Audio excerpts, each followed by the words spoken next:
शिव कथा कर रहे, शिव महापुराण की कथा कर रहे। ये ब्रजभूमि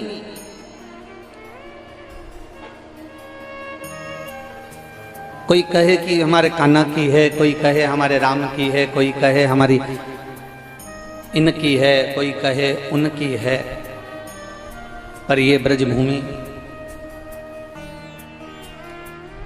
जिसका निर्णय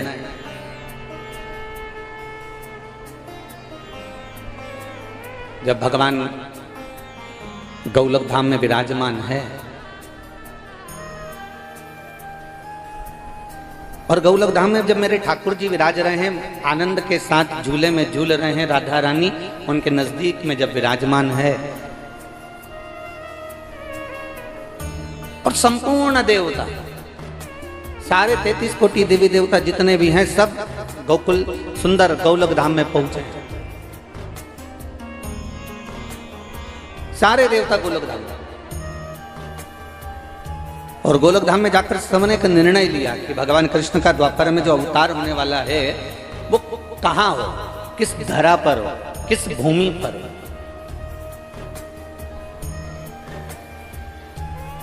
ऐसी पवित्र भूमि का निर्णय किया जाए पहले कि भगवान जहां आए।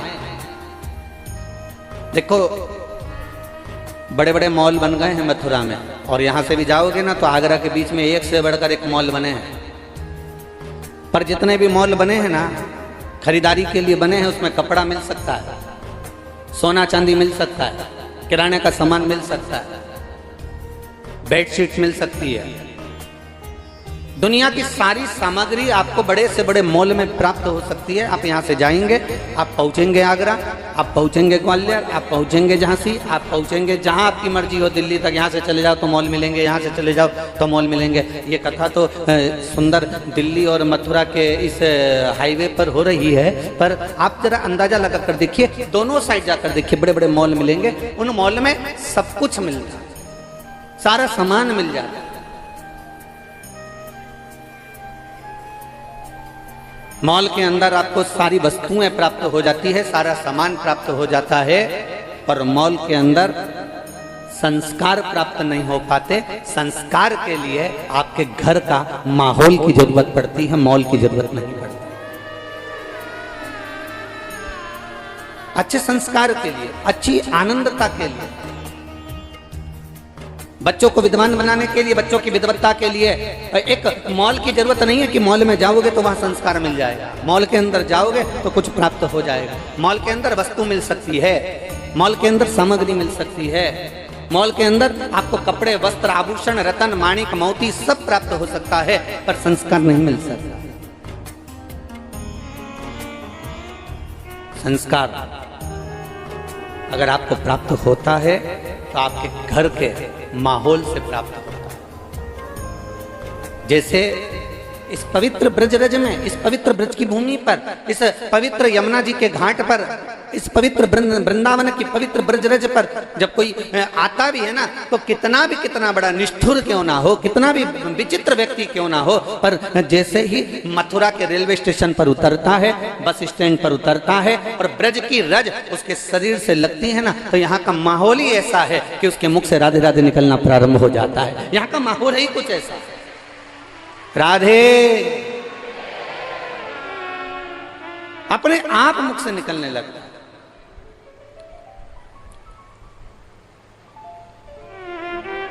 अब कोई कहे नहीं साहब, हाँ हम राम जी वाले हैं, हम राधा नहीं बोलेंगे। कोई कहे हम कृष्ण, हम ये वाले हैं, हम राधा नहीं बोलेंगे। कोई कहे हम ये वाले हैं, हम राधा नहीं बोलेंगे। मत बोलो, 2-4 दिन जरा वृंदावन में रह लो।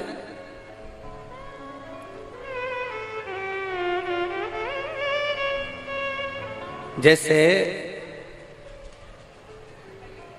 पोलियो की दवा मिलती है और उससे पोलियो मिट जाता है, उसी तरह ब्रज की धरा पर ये ब्रज की जो रज है, ये वो दवा है जिससे मेरा कन्हैया मिल जाता है। ये दवा है, ये औषधि प्राप्त हो जाता है। और कितना कितना सुंदर ये ब्रज की धरा, जहां स्वयं सारे देवता मिलकर सुंदर गोलोक धाम में आनंद के साथ, जहां भगवान कृष्ण विराजे हुए हैं झूले के अंदर, राधा जी उनके साथ बैठी हुई हैं और बड़े आनंद के साथ वहां पहुंचकर, बड़े आनंद के साथ वहां जाकर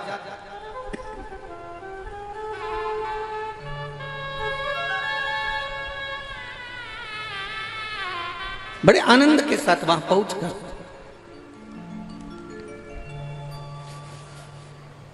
हमारे बीच में माननीय कैबिनेट मंत्री श्री चौधरी लक्ष्मी नारायण जी उत्तर प्रदेश सरकार से विराजमान हैं। हम निवेदन करेंगे कि वो व्यासपीठ के नज़दीक आवें और माल्यार्पण व्यासपीठ का पूजन अवश्य करें। माननीय कैबिनेट मंत्री चौधरी लक्ष्मी नारायण जी उत्तर प्रदेश सरकार।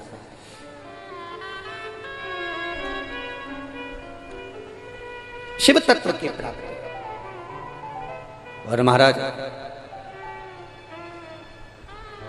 शिव महापुराण की कथा कर रही है, भगवान शंकर का पवित्र चरित्र कह रहा है। सारे देवता 33 कोटि देवता सब सुंदर गोलोक धाम में जाकर विराजमान हुए हैं। सब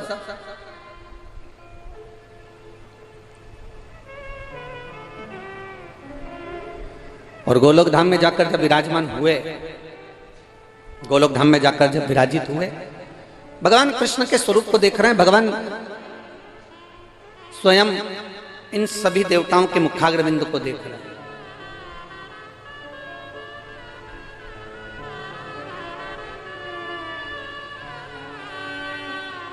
थोड़ी देर तक भगवान कृष्ण ने सारे आए हुए देवी देवताओं का दर्शन किया और देवी देवताओं ने भगवान कृष्ण का दर्शन किया। बहुत बहुत थोड़ा समय उनका दर्शन में निकला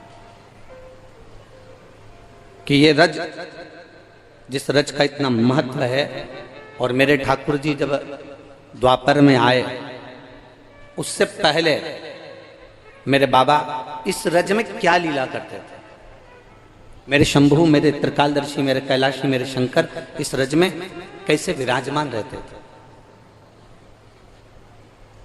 किस आनंद के साथ मेरे बाबा यहां पर रहे। बहुत ध्यान से सुनो और ऐसे कथा को श्रवण करना कि 7 दिन में जब हम कथा को श्रवण करें और यहां से घर जाएं, कथा समापन हो 9 तारीख को, उसके बाद में जब धनतेरस का पूजन हो और दीपावली का पूजन हो, तो ये भाव आपके भीतर होना चाहिए कि बाबा आपकी झोली में इतना भर दें, इतना भर दें कि जिंदगी में एक बार आप भी शिव महापुराण की कथा करवाएं। इस भाव से कथा को श्रवण करें।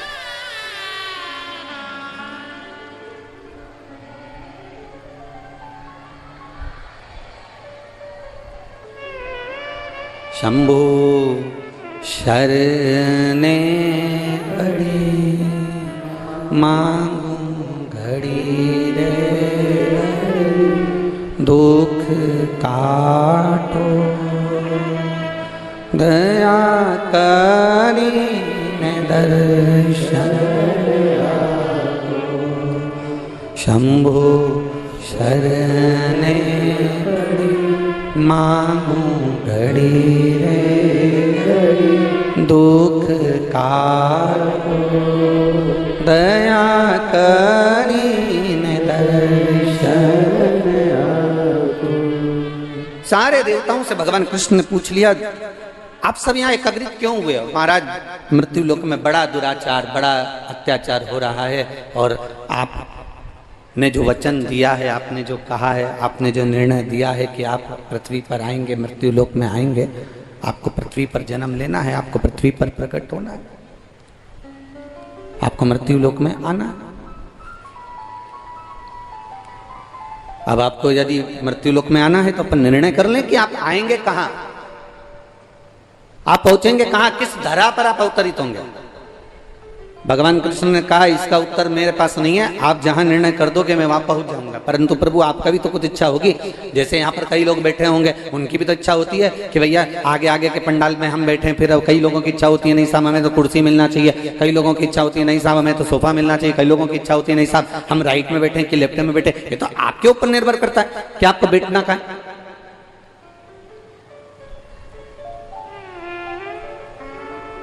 सारे देवताओं ने मिलकर कहा ठाकुर जी आपकी जब मर्जी, आप जहां कह दो कि भगवान कृष्ण आपका जहां विचार हो जाए आप वहां पर प्रकट हो सकते हैं, आप वहां जन्म ले सकते हैं, आप वहां पर आ सकते हैं।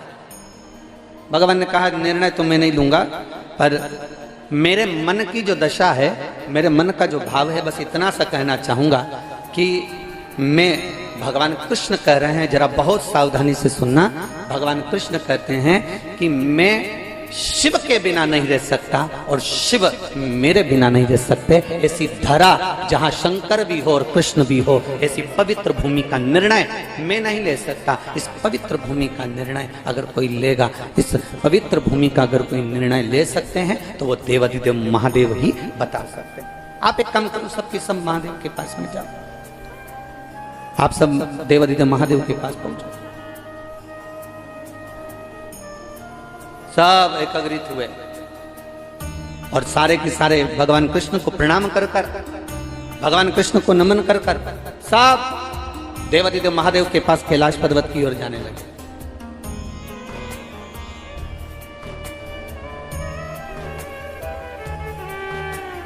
अब जैसे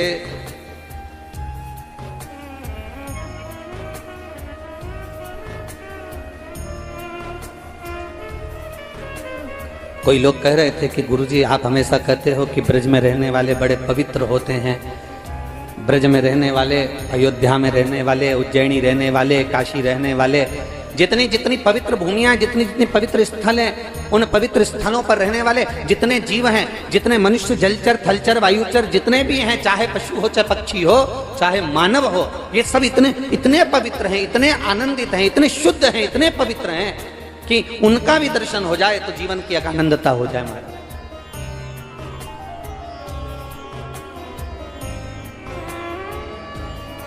एक बात बहुत अच्छे से कहना चाहेंगे आप लोगों को, ब्रजवासी कितने बैठे हैं यहाँ ब्रज में निवास करने वाले? अरे सभी बैठे हो, रख लो हाथ नीचे रख लो, कोई बात नहीं। बहुत जोरदार, एक बार आपके लिए ही ताली बजा लो, बहुत जोरदार।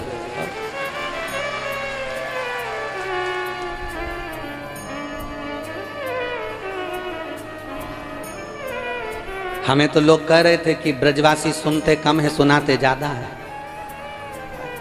पर यहाँ तो देख रहे हैं कि एक बार वापिस हाथ उठाओ जरा, आस्था वालों जरा एक इनको कवर जरूर करना हो। लोग कह रहे थे कि ब्रजवासी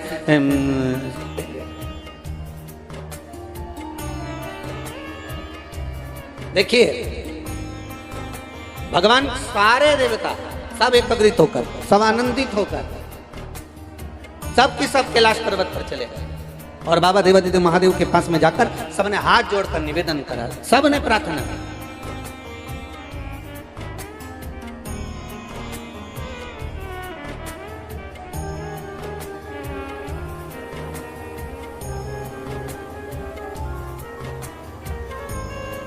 सब निवेदन किया। बाबा शंकर भगवान ने जो श्रवण करा, जो उनके सम्मुख में बात आई, तो देवाधिदेव महादेव ने पूछ लिया क्या हो गया, कैसे आना हुआ। सब गए थे सुंदर गोलोक धाम में, तो गोलोक धाम में गए थे तो ठाकुर जी के दर्शन हुए होंगे आपको। हाँ हाँ, ठाकुर जी के दर्शन तो हो गए, राधा रानी के भी हो गए, पर बात इतनी सी है कि भगवान को अवतार लेना, प्रकट होना, तो फिर पूरी पृथ्वी पर अनाचार, दुराचार, अत्याचार सब हो रहा है और ठाकुर जी को प्रकट होना, कहां होंगे। शंकर भगवान ने कहा जहां ठाकुर जी की मर्जी हो वहां उनका प्रागट्य हो जाए।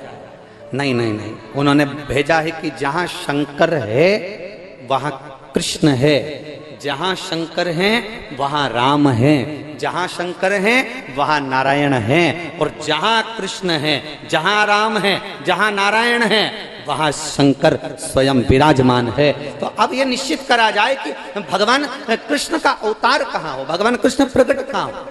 तो इतने में माता पार्वती जी भगवान शिव जी के नजदीक में विराजमान थी और माँ जगत जननी उस समय पर बैठकर दोनों संवादों को सुन रही थी, भोलेनाथ के और सारे देवताओं के। तो माँ जगत जननी जगदम्बा माता पार्वती जी के मुख से उसी समय निकल गया।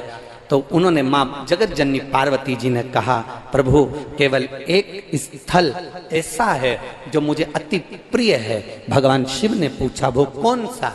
तो भगवान शंकर जब कहते हैं तो पार्वती जी कहती हैं वो केवल एक रज है, और जिस रज में आप स्वयं अड़भंग बनकर उस रज में लोट लगाते हो, अड़भंग बनकर उस रज को अपने ऊपर चढ़ा लेते हो, अड़भंग बनकर जिस समय पर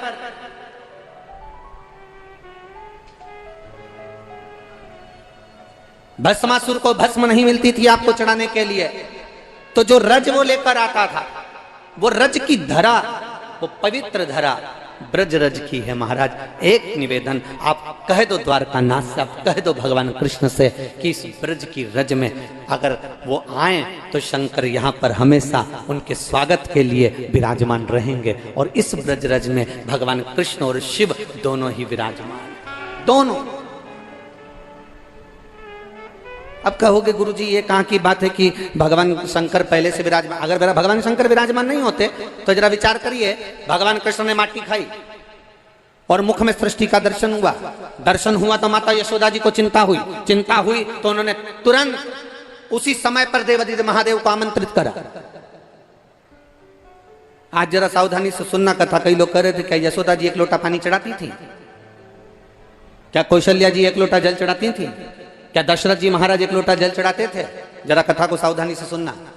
जब भगवान कृष्ण के मुखाग्रविंद में सृष्टि का दर्शन मेरी मैया यशोदा को होता है, तब यशोदा जी देवादिदेव महादेव को याद कर कर कहती है, बाबा मैं तेरे मंदिर रोज आती हूँ, जल चढ़ाने रोज आती हूँ, मेरे शंभु, मेरे त्रिकालदर्शी, मेरे कैलाशी, मेरे अविनाशी, आप कहाँ हो? उसी समय पर देवादिदेव महादेव प्रकट हो जाते हैं, और मथुरा में आज भी चिंताहरण देवादिदेव महादेव विराजमान है। आज भी मथुरा की रज में आज भी चिंताहरण महादेव विराजमान है। जहां मथुरा की इस पवित्र भूमि पर चिंता को हरने के लिए चिंताहरण महादेव वहां निवास करते हैं, क्योंकि यशोदा जी के सम्मुख में भगवान कृष्ण के लिए स्वयं शिव प्रकट हुए। और भगवान शंकर ने पूछा यशोदा रानी से, तुम क्यों चिंता करती हो, क्या हो गया ऐसा? यशोदा क्यों चिंता करती? यशोदा जी बोली, पहले तो ये बताओ कि मेरी चिंता तो आप मिटा दोगे वो तो जानती हूं, परंतु मैंने तो केवल आपको पुकारा, आवाज लगाई और आप तुरंत प्रकट हो गए। इसके प्रकट होने का कारण क्या है?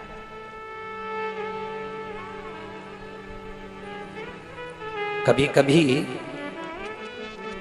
एकदम आपने अपने बेटे से कहा, सुन बेटा ये काम कर ले, तेरे को ये फल जाएगा, ये प्रॉपर्टी खरीद ले, तुझे ये फल जाएगी, तो ये कार्य कर ले, तुझे ये फल जाएगा। कभी कभी आप अपने बेटे से, अपने बच्चों से कहते हो और वो काम सफल हो जाता है, वो फल जाता है।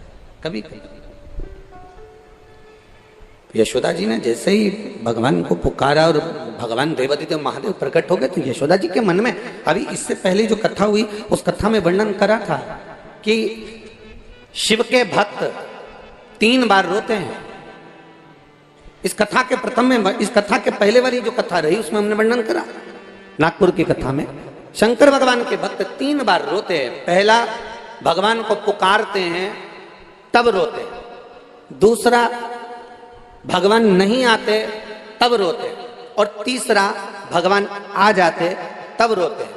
तो किसी ने पूछा, भगवान को पुकारा तब रोए चल गया, भगवान को आमंत्रित करा तब रोए चल गया, भगवान नहीं आए तब रोए चल गया, पर भगवान आ गए उसके बाद रो रहे हैं, तो ये रोने का कारण क्या है? तो किसी से पूछा जाए तो वो कहते हैं, भगवान के आने के बाद, शंकर जी प्राप्त होने के बाद में शिव का भक्त इसलिए रोता है कि मेरे जैसे पापी ने ऐसा कौन सा पुण्य कर दिया जो मेरा महादेव मेरे सामने प्रकट हो गया, मेरा महादेव मेरे सामने।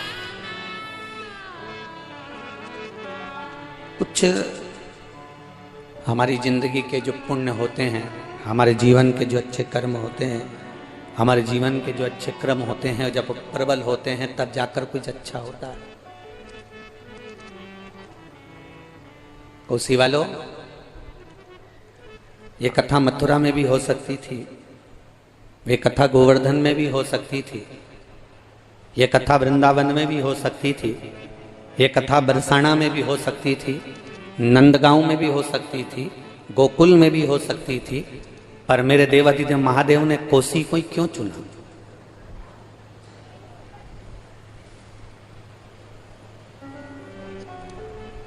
क्यों? ये इस कोसी को चुनने का कारण क्या था मेरे बाबा को? बहुत अपने मन में भी ये मंथन करिएगा कि कहाँ गुरुजी आप थोड़ा सा और आगे बढ़ जाते ना तो मथुरा में कथा हो जाती, तो स्टेशन से उतरे सीधे मथुरा में बैठ गए कथा सुन।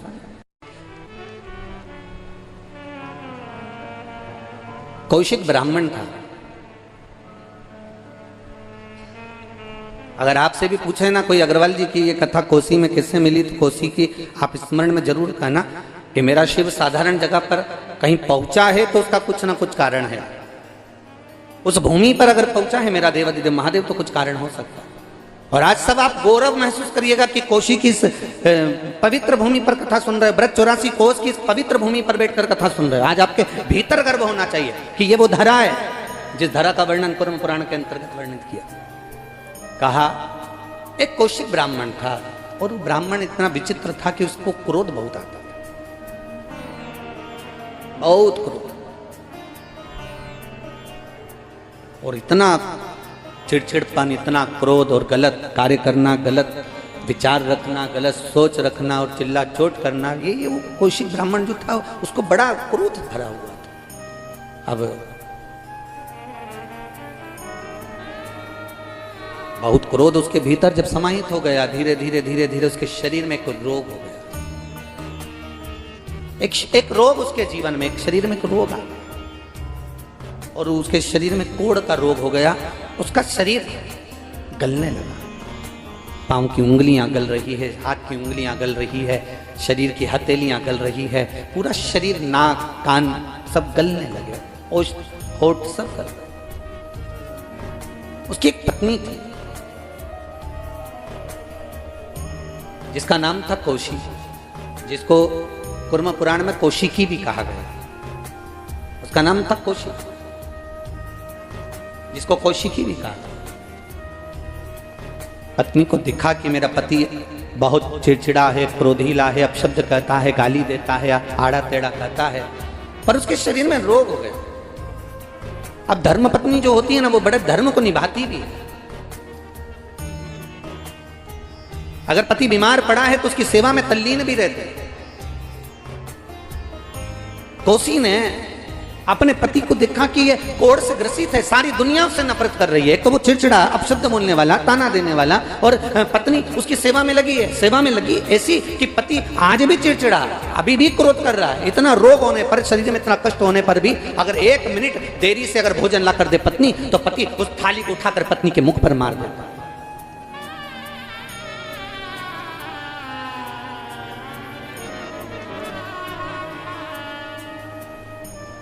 एक जरा सी देरी कर दी पत्नी ने तो पति ने क्रोध में आकर उसको मार दिया। अभी जरा अभी करवा चौथ गई है, आप लोगों ने सोशल मीडिया पर देखा होगा, यूट्यूब फेसबुक पर आपने सर्च करा होगा, इंस्टाग्राम पर देखा होगा, कई लोगों ने अपनी अपनी रीलें बनाई है। कई बेटे रील बना रहे हैं, कई लड़के रील बना रहे हैं, कई लड़कियां रील बना रही है, कई पति पत्नी रील बना रहे हैं। और उसमें एक बहुत विचित्र चीजें दिखाई कि पति का आरती पत्नी उतार रही है, और पति अगर जरा सा भी कुछ गलत कर रहा है तो पत्नी उसके चेहरे पर थप्पड़ मार रही है। यह क्या सीख देना चाह रहे हो?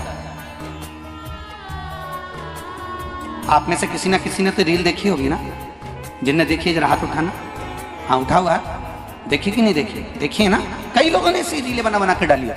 पति अगर कुछ गड़बड़ करा, पत्नी ने आरती करते करते उसके चेहरे पर थप्पड़ मार दिया। पति ने कुछ गड़बड़ करा, पत्नी ने उसके चेहरे पर उसको झाड़ू से उठाकर, डंडे से उठाकर मार दिया। क्या सीख दे रहे हो आप? और इंस्टाग्राम देखने वाले, फेसबुक देखने वाले, यूट्यूब देखने वाले बड़े प्रसन्न हो रहे हैं, पलंग पर सो कर देख रहे हैं, विचार करते करते सोफे पर पड़े पड़े मुस्कुरा रहे हैं कि उसने अपने पति को मार दिया, उसने ये गलत कर दिया। कई चीजों में, कहीं मदिरा का नशा, दारू का नशा, बोतल पीते हुए, और वो अपनी पत्नी के पास आ गया और उसकी आरती उतारी जा रही है, और फिर पत्नी उस पति को मार रही है। ये क्या चरित्र दिखा रहे हो? ए मेरी ब्रज की जीजियों और मेरे ब्रज के जी जाऊं, एक बात आप लोगों से कहना चाहेंगे, और जितने भारत की भूमि पर देश विदेश में बैठकर जितने भी लोग इस पवित्र ब्रज की धरा से दामोदर मास, कार्तिक मास में शिव महापुराण की कथा सुन रहे हो, आप सबसे एक निवेदन करना चाहेंगे, ऐसे सोशल मीडिया पर, ऐसे इंस्टाग्राम पर, ऐसी फेसबुक पर जब इस तरह की पोस्ट आया करें तो सबसे पहले डिलीट करा करो और लिख कर भेजा करो कि आज के बाद ऐसी पोस्ट ना बनाई जाए जिसमें सनातन हिंदू धर्म की हंसी उड़े। हमारी पूजन की पद्धति की कह रहा हूं, ये पति क्यों? कोसी ने कहा, गुरुदेव आप अपना श्राप वापिस ले रहे हैं? कोसी कहती है श्राप वापिस लीजिए। मांडव जी कहते मैं नहीं ले सकता। कोसी ने भी कह दिया मेरे भी मैंने अपने पति की सेवा करी है, यदि मैंने अपने पति को परमेश्वर मानकर सेवा करी तो मैं भी आज श्राप देती हूं कि कल का सूर्य उदय ही नहीं होगा। सूर्य उदय पर मेरा पति मरना है ना, तो सूर्य उदय ही नहीं होने दूंगी। मांडव ऋषि हंसने लगे। मांडव ऋषि के चेहरे पर मुस्कुराहट आ गई, हंसे, और हंसते हुए मांडव बाबा ने कहा गजब गजब, जिसका पति अपशब्द कहता हो, ताना देता हो, गाली देता हो, बर्तन फेंक कर मारता हो, जूता फेंक कर मारता हो, तो पत्नी के मन में कभी तो जिंदगी में गलत भाव आया होगा अपने पति के प्रति, तो तेरे कहने से कुछ नहीं होने वाला। ठीक है, कोसी ने अपने पति को, ब्राह्मण को लेकर चल दी, एक वृक्ष के नीचे बैठ गई। दूसरा दिन सूर्य उदय ही नहीं हुआ, तीसरा दिन सूर्य उदय ही नहीं हुआ, चौथा दिन सूर्य उदय ही नहीं हुआ। देवता हाहाकार मच गई, देवलोक में सूर्य क्यों नहीं उग रहा? सारे देवता सूर्य भगवान के पास पहुंच गए। नारायण नारायण सूर्य नारायण। सूर्य नारायण ने पूछा क्या है, तुम प्रकट क्यों नहीं हो रहे, उदय क्यों नहीं हो रहे? भगवान के कहां से उदय हूं? वो कोसी है ना, उसने अपने पति के चक्कर में मुझे श्राप दे दिया कि अगर तू उगा तो सोच लेना वहीं आऊंगी। ऊपर श्राप दिया, नहीं उग सकता। सारे देवता एकत्रित होकर भगवान विष्णु के पास में गए, नारायण कुछ करिए। वो कोसी के कहने से उसका पति के चक्कर में उसके पति को मांडव ऋषि ने श्राप दे दिया, सूर्य उदय होगा और तेरा पति मरेगा। और कोसी ने श्राप दे दिया कि सूर्य उदय नहीं होगा, मेरा श्राप है, नहीं हो सकता। मेरा भी संकल्प है, मैंने अपने पति की सेवा करी है। सूर्य नहीं, क्या करा जाए? भगवान नारायण ने कहा करें क्या ये बताओ। सारे के सारे देवता एकत्रित होकर नारायण के पास गए। नारायण ब्रह्मा जी के पास गए, ब्रह्मा भगवान शंकर के पास गए, कुछ करिए। शिव जी ने कहा एक काम करो, सतियों में भी सती अनसुईया जी के पास जाइए। अनसुईया जी अगर इस कोसी को समझा देंगे तो फिर ये कोसी सूर्य देव से कहेगी तो सूर्य उदय हो सकते हैं। आप जाओ अनसुईया जी के पास, माँ अनसुईया के पास में, जहां सतियां निवास करती हैं, जहां सात्वित्वमान नारी निवास करती है।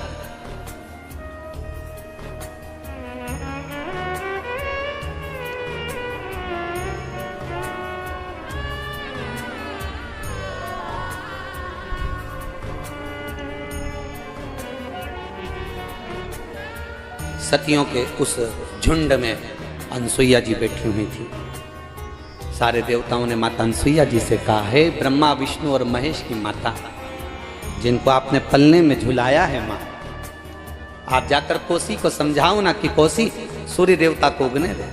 अनसुईया जी कोसी के पास पहुंचती हैं। अनसुईया जी ने कोसी से कहा, कोसी तो पतिव्रता धर्म का पालन करने वाली पवित्र नारी है, तो मेरे लोक में, सात्वित्व लोक में निवास करेगी, अनसुईया के इस धाम में आएगी, पर तू सूर्य को क्यों नहीं कहती कि तू प्रकट हो जा, उसको उदय होने दो ना।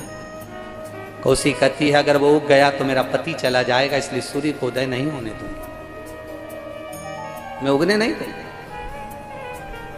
अनसुईया जी ने कहा मांडव बाबा का श्राप है, श्राप निष्फल नहीं हो सकता। तो तुरंत कोसी ने कह दिया, जब मांडव ऋषि अपने श्राप को वापस नहीं ले सकते तो मैं भी अपने श्राप को वापस नहीं ले सकता। समझाया, अनसुईया जी ने खूब समझाया, मानती नहीं है कोसी, नहीं मानती। अनसुईया जी वापस गई। भगवान नारायण ने पूछा, माँ आप पूछ के आई हो?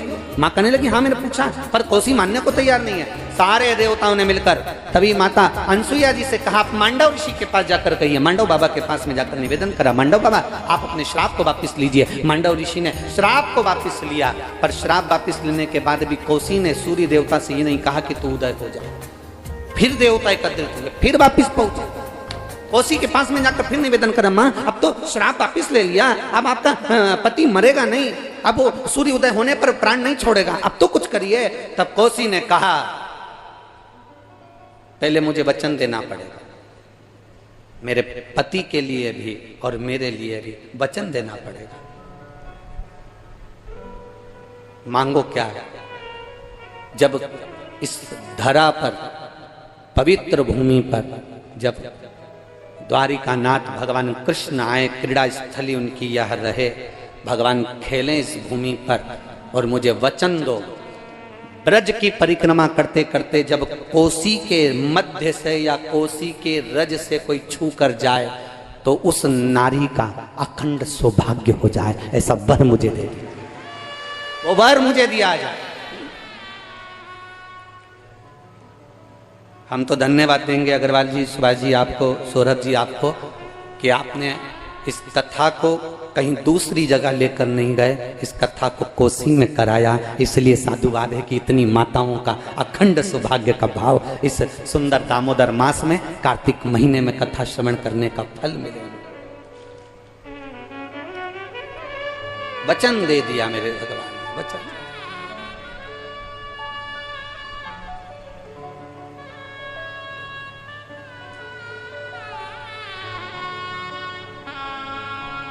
जैसे चांद में है लाली, मेरे घर में रहे उजियाली। जैसे चांद में है लाली, मेरे घर में रहे उजियाली। है जोत माता मेरा चूड़ा अमर करो ना, हे जोत माता मेरा चूड़ा अमर करो। कोसी की पवित्र धारा भगवान स्वयं कर रहे हैं, स्वयं मेरे बाबा स्वयं कर रहे हैं। पार्वती जी कर रही है कि इस ब्रज रज में मेरे कृष्ण आए, मना नहीं, जिस रज पर आप स्वयं विराजमान, स्वयं। एक नारी का जीवन माना, कई पति आप शब्द कर देते हैं, गालियां दे देते हैं, आड़ा टेढ़ा कर देते हैं, ताने दे देते हैं, कोई शब्दों का बाण छोड़ देता है, कोई शब्द कर देता है, कोई गाली दे देता है। हम कहेंगे पतियों से भी, अपने घर की अर्धांगिनी की, अपनी पत्नी का सम्मान करना सीखो। और पत्नियों से विशेष निवेदन रहेगा, वो चोटी वाली बाई की फिल्म देखी हो तो देखिए, भला है बुरा है जैसा मेरा,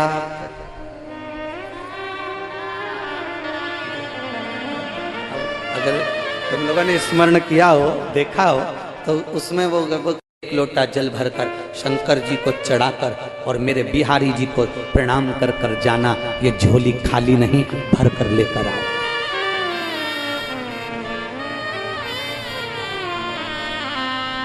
जैसे तिरुपति जाने वाले कपिलेश्वर महादेव का दर्शन कर कर अगर नहीं आए, मेरा वेंकटेश बाबा, मेरा तिरुपति का बालाजी उसकी झोली में नहीं देता जब तक वो कपिलेश्वर का दर्शन नहीं कर लेता। नाथ द्वारा जाने वाले श्रीनाथ जी का दर्शन कर कर आते हैं, श्री जी बाबा का दर्शन करने आते हैं, जब तक वो एक लिंग जी का दर्शन नहीं कर लेते तब तक मेरा नाथ द्वारा वाला श्री जी बाबा भी नहीं देता। उसी तरह जो ब्रज की रज में आते हैं और इस रज में जो शिवालय हैं, इस रज में जो शंकर के मंदिर हैं, इस रज में जो शंकर का स्वरूप मेरा बाबा ओघड़दानी तब साधना में लीन है, उस पर एक लोटा जल नहीं चढ़ाते तो मेरे बांके बिहारी भी उसकी झोली में नहीं देते।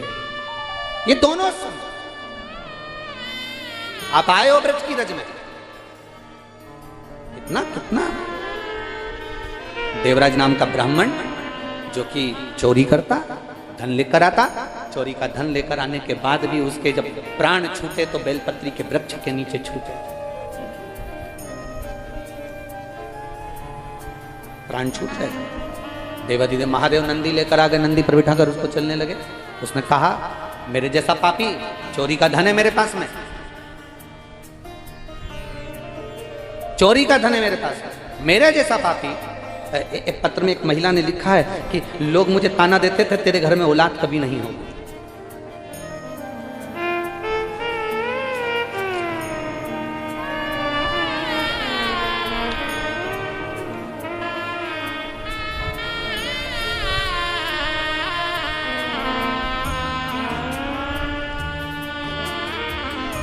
गुरुदेव, जो बच्चे होते थे मेरे सब गर्भ में मर जाते थे, एक भी बच्चा जन्म नहीं लिया।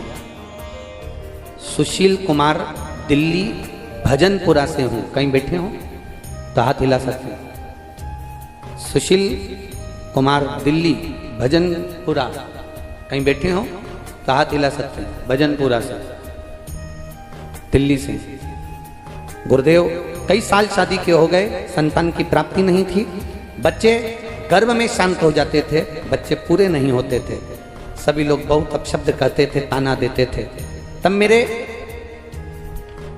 किसी परिचित ने कहा कि तुम एक काम करो, शंकर के मंदिर में जाया करो, एक लोटा जल चढ़ाया करो और सफेद आंकड़े की जड़ का प्रयोग करो।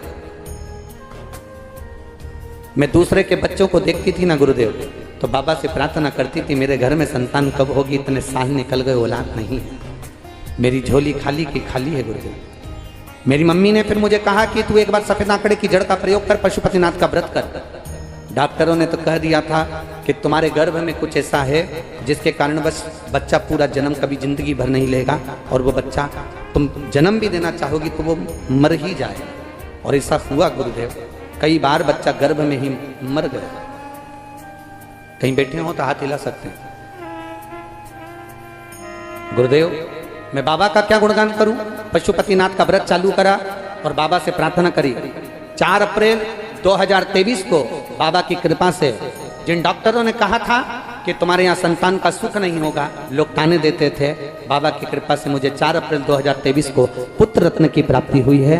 मैं बाबा की कथा यहाँ प्रणाम करने के लिए आई हूँ। कहीं बैठे हो तो हाथ हिला सकते हैं। ये शिव है, ओ घड़ी शंभो, तेरी कृपा बिना न हिले एक भी अणु, लेते हैं श्वास तेरी कृपा से बखान क्या करूं मैं राखों के ढेर का, चपटी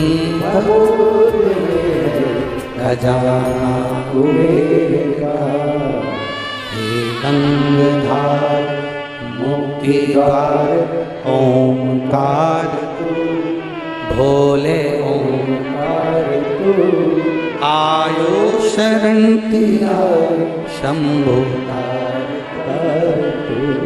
शिव कथा कर रहे। देवराज को नहीं मालूम कि मुझे कैलाश धाम क्यों मिल गया, फिर भी देवराज ने नंदी पर चढ़कर जब देवराज जा रहा था, नंदी पर बैठकर जब देवराज चल रहा था, नंदी पर चढ़कर जब देवराज जा रहा था, तब शिव जी से पूछ लिया, बाबा मैंने कोई पुण्य नहीं करा, मैंने कोई सत्कर्म नहीं करा, मैंने तो चोरी करी है, गलत बुद्धि, गलत विचार, गलत दृष्टि मेरे अंदर थी, मैं गलत कार्य करता था बाबा। बाबा इसके बाद भी मेरे जैसे पापी को आप कैलाश धाम ले जा रहे हो, आप मेरे जैसे पापी को कैलाश लेकर जा रहे हो बाबा। बाबा ऐसा मैंने पुण्य क्या कर दिया, ऐसा मैंने पुण्य करा क्या? शिव कथा कहती है, बाबा देवाधिदेव महादेव का संवाद करा। भगवान शंकर कहते हैं ये तेरा पुण्य तो केवल इतना सा है कि जब तेरे शरीर में बुखार आया, ताप पड़ा, तेरे शरीर में जब कष्ट होने लगा तो तू शिव मंदिर में जाकर छुप गया। चोरी का धन तेरे पास में था और तू शंकर जी के मंदिर में जाकर छुपा। वहां शिव महापुराण की कथा चल रही थी,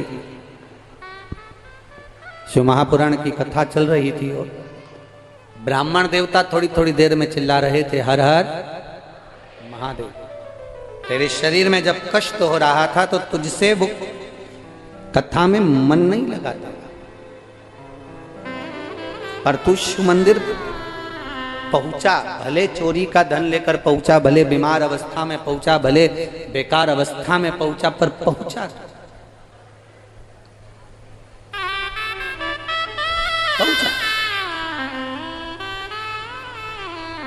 किसान फसल लगाता है, किसान बीज बोता है, तो ये नहीं कहता कि बीज को मैं सीधा रखूं कि उल्टा रखूं। बोलो सही है कि गलत? बीज कैसा डाल रहा है ये किसान को नहीं मालूम कि ये उल्टा है कि सीधा है कि टेढ़ा है कि आड़ा। उसने तो बीज जमीन में डाल दिया। अब जमीन में मिट्टी का काम है, उस जल का काम है, उस मिट्टी का काम है कि उस बीज को वो प्रकट करे, उस बीज को वो जन्म दे और पौधा बाहर की ओर निकले। किसान ने तो बीज बो दिया। आपका काम है, कोई कहे कि तू गलत है, कोई कहे कि तू बेकार है, कोई कहे कि तू ऐसा है, कोई कहे कि तू वैसा है, कोई कहे कि तू ये है वो है। हमें नहीं सोचना। कोई पापी भी कह रहा है तो कहने दो, कोई अपशब्द कह रहा है देने दो, कोई ताना दे रहा है देने दो, कोई गाली दे रहा है देने दो, पर हम शिव का मंदिर ना छोड़ें, हम भगवान शंकर का शिवालय ना छोड़ें, हम शंकर के दरवाजे पर जाना ना छोड़ें, हम शिव को एक लोटा जल चढ़ाना ना छोड़ें।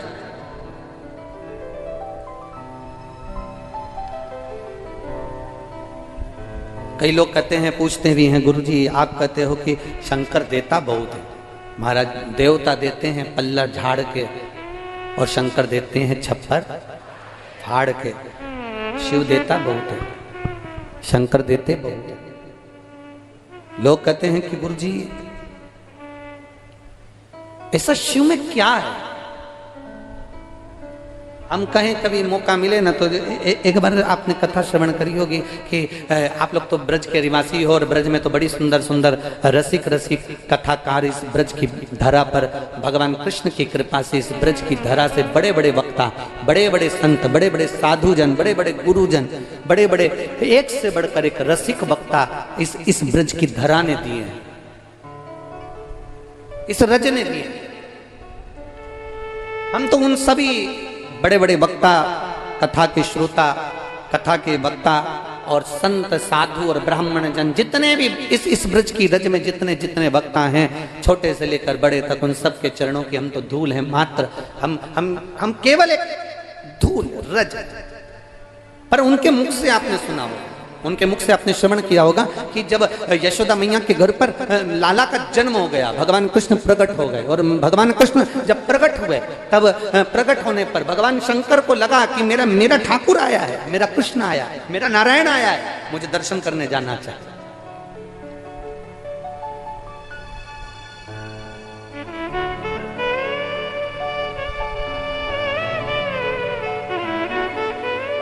दुनिया का केवल एक मंदिर ऐसा था, दुनिया का केवल एक शिवालय, भारत की भूमि पर केवल एक शिवालय ऐसा है जहां ना तो पार्वती जी थी, ना गणेश जी थे, ना नंदी थे, ना कार्तिकेय थे। भारत की भूमि पर केवल एक शिवालय, वो ब्रज की रज में आशीश्वर महादेव नंदगांव के पास में थे। केवल ब्रज की रज में पूरी भारत की भूमि में एक महादेव, ब्रज 84 कोस में नंदगांव, नंदी पर्वत के पास में 1.5 किलोमीटर दूरी पर आशीश्वर कुंड के पास में आशीश्वर महादेव। केवल दुनिया का एक शिवालय, केवल दुनिया का एक शिव मंदिर, केवल एक दुनिया का अकेला शिवालय जहां ना पार्वती थी, ना नंदी थे, ना गणेश जी थे, ना कार्तिकेय थे, वो अकेले शिव, अकेले।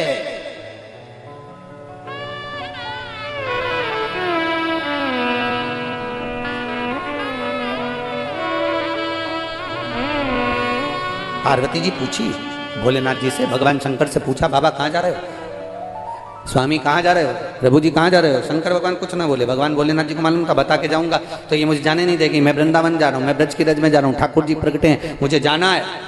अरे जहाँ कहाँ रहे हो? बाबा बोले मैं बता कर नहीं जाऊंगा। इतने में भगवान गणेश जी आ गए, उन्होंने पूछ लिया, पिताजी कहाँ जा रहे हो? अच्छा, पिताजी पर बहुत ध्यान दिया जाता है।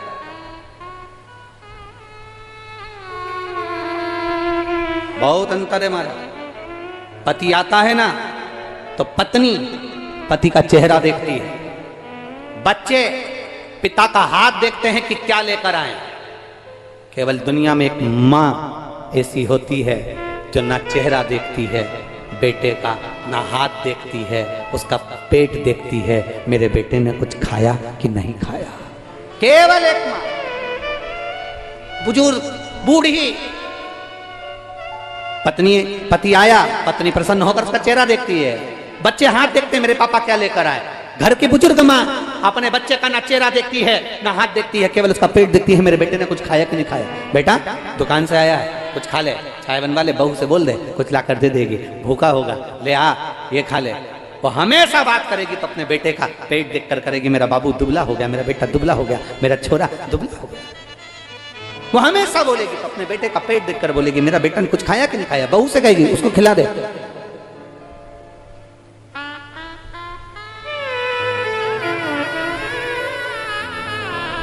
महाराज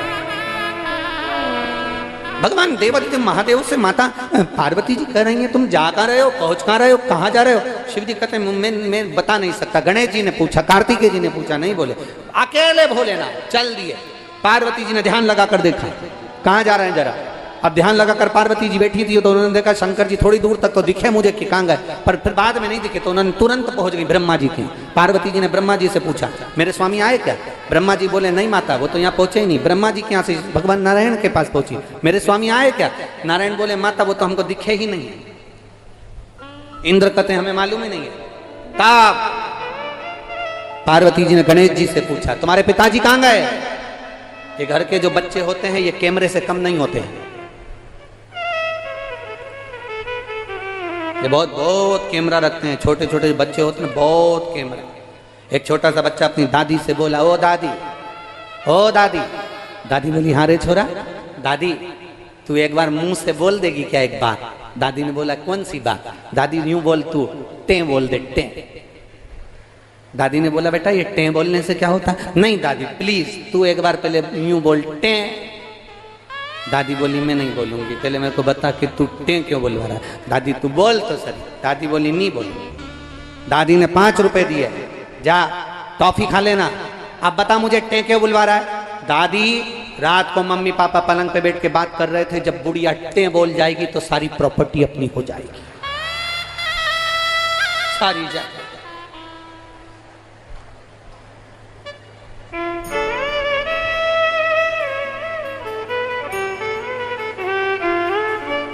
टें तो बोलना ही मती। सुभाष जी धर्मपत्नी को बोल देना, टें तो बोलना ही नहीं। तुम्हारे पोता पोती कितनी बोले पर अपने को नहीं बोलना। अब बच्चे तो बच्चे। पार्वती जी ने गणेश जी से पूछा, पिताजी कहाँ गए? माँ ब्रज की रज में भगवान कृष्ण का प्रागट्य हुआ, पिताजी दर्शन करने के लिए गए नंदगांव। अच्छा हाँ। पार्वती जी ने कहा, मेरे स्वामी आज पहली बार जिंदगी में मुझे छोड़कर गए। 33 कोटि देवता में केवल एक देवाधिदेव महादेव ऐसे हैं जो प्रतिदिन अपनी धर्म पत्नी को प्रदोष काल में, प्रदोष समय में, शाम के समय प्रतिदिन घुमाने ले जाते, प्रतिदिन। और इनको देख देख कर लक्ष्मी जी को भी थोड़ा सा वो लगता है, सरस्वती जी को भी लगता है। एक बार तो लक्ष्मी जी ने भगवान विष्णु से भी कह दिया था, क्या है प्रभु देखो उनको, शाम होती नहीं, गाड़ी उठाई नहीं, पार्वती को बिठाए, नंदी पे बैठे, दोनों चल गए, और तुम हमको आज तक कहीं लेके नहीं गए। जब हम जाते हैं तब तुम नहीं जाते, तुम जाते हो तो हम नहीं जाते। तुम खुद देख लो, कोई घर में सत्यनारायण का पूजन करते हैं तो आपको अकेले को बुलाते हैं, और दिवाली पे लक्ष्मी पूजन करते हैं तो मुझे बुलाते हैं, अकेले हमें कभी लेकर नहीं गए। भगवान ने कहा कि अब मैं क्या बताऊं, उनको देखो दोनों घूमने जाते हैं। आपके भी कोसी गांव में, आपके नगर में, आपकी कॉलोनी में, आपके दिल्ली विल्ली जहां से तुम लोग कथा सुनने आए हो, जिस फ्लैट में रहते हो उसके पास में कोई रहता हो और वो अपनी पत्नी को रोज मोटरसाइकिल पे घुमाने ले जाए, मार्केट ले जाए, मॉल ले जाए और टाकीज ले जाए, तो घर में जो बहुएं रहती है ना पत्नी, उनका भी जीवड़ा बड़ा कुड़ता। इनको कमाने से फुर्सत नहीं, उनको घुमाने से फुर्सत। और जितने यहाँ ड्यूटी में लगे हैं इनकी भी यही हालत है। उनसे भी कह रहे तुम्हें कमाने से फुर्सत नहीं, नौकरी से फुर्सत नहीं, और हमें आज तक कहीं लेकर नहीं गए, कहीं कर। भगवान नारायण एक बार तो लक्ष्मी जी से कह दिया, अच्छा तेरा मन है ना तो चल मैं तुझे घुमा कर लेकर आता हूँ। लक्ष्मी जी गई और तुरंत जब घूमने के लिए तैयार होने गई, तैयार होकर लक्ष्मी जी ने बैकुंठ के आज 8 दरवाजे, 8 दरवाजे में ताला लगाया, 14 खिड़कियां, सारी खिड़कियों में दरवाजे ताले लगाए, लगाकर जो बाहर आई, अंधेरा हो गया। लक्ष्मी जी कहने लगे अब तो रात हो गई। भगवान बोले तो अब क्या करें? तो लक्ष्मी जी बोली अब कैसे घूमने जाएंगे? रोज लक्ष्मी जी तैयार होती, दरवाजा खिड़की बंद करती, जब तक तो रात हो जाती। भगवान विष्णु से लक्ष्मी जी ने कहा देखो पार्वती और शंकर जी दोनों जाते हैं, वो अपने घर में दरवाजे में ताला माला नहीं लगाते, ऐसे ही चले जाते हैं क्या? भगवान विष्णु बोले कुछ होए तो लगाए।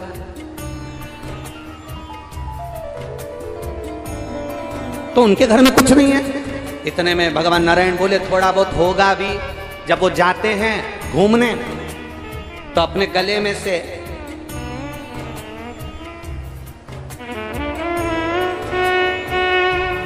नाग देवता को उठाकर छोड़ जाते हैं। रोज जाते हैं, हाँ, सांप छोड़कर चले जाते हैं। अब तो कोई उनके घर में नहीं जाता। शंकर जी बोले जिसके बाप में दम हो तो चले जाए।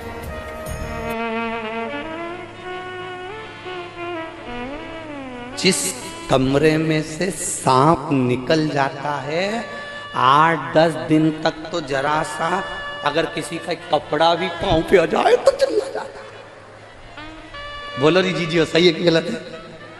अरे बोलो तो री ब्रज-84 कोस के रहने वाले हो, बड़े मस्ती में बोलो, सही है? एक जरा सा किसी का कपड़ा गया अरे तो फिर यहाँ तो बाबा है।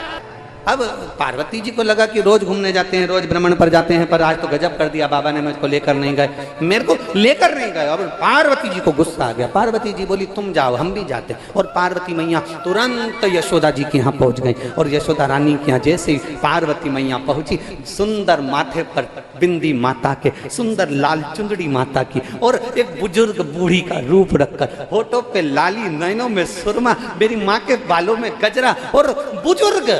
अब बूढ़ी माँ इतना श्रृंगार करी तो यशोदा को तो सोचना था कि है कौन?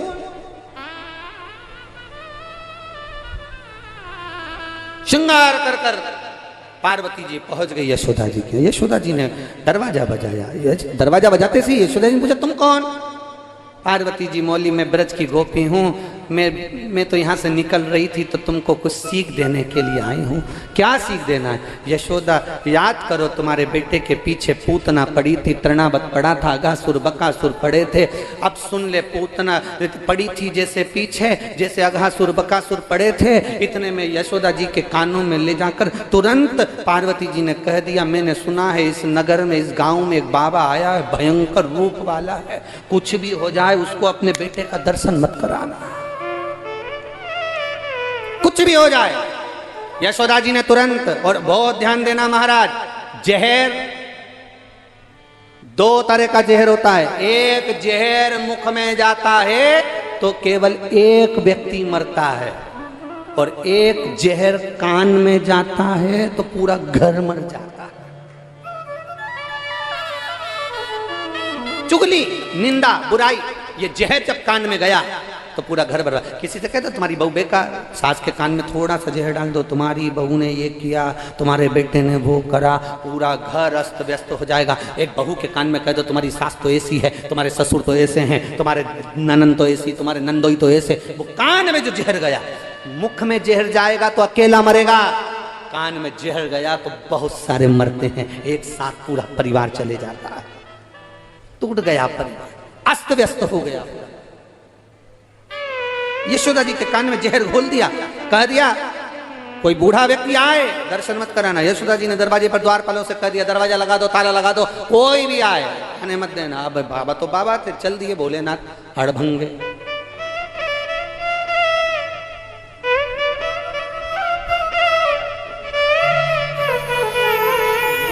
बाबा तो बाबा,